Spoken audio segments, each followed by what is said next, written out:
Your brain can sense when someone is staring at you, even if you're not consciously aware, thanks to evolved threat detection.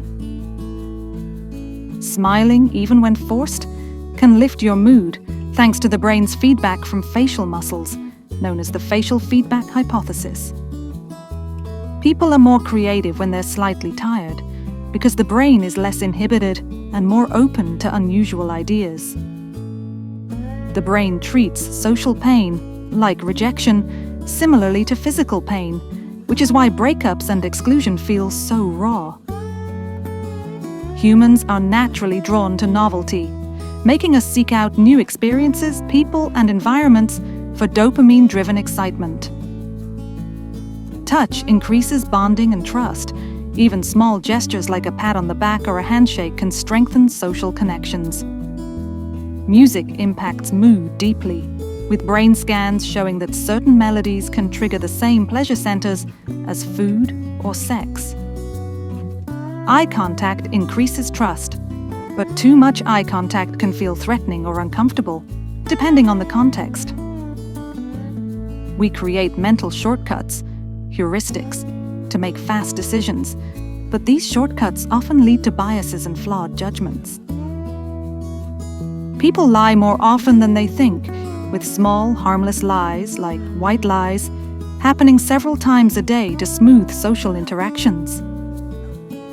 Anticipating something pleasurable often brings more happiness than the event itself, because the brain loves anticipation and build-up. We unconsciously copy the body language of people we like, a phenomenon called the chameleon effect, which helps build rapport. Strong emotions can physically alter your memory, meaning we often misremember details when we're highly stressed or emotional. We tend to remember unfinished tasks better, called the Zeigarnik effect, which is why incomplete work can linger in your mind.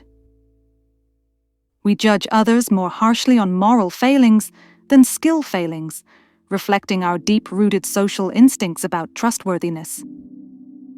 Background noise can boost creativity, with moderate levels of ambient sound encouraging abstract thinking.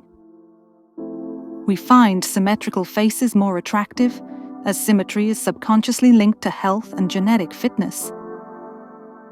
Most decisions are made unconsciously, with the brain processing tons of data beneath awareness before we decide. People overestimate their own uniqueness, known as the false uniqueness effect, believing their thoughts or habits are rarer than they really are. We are more persuasive when we frame things in terms of loss, because people are more motivated to avoid loss than to gain something.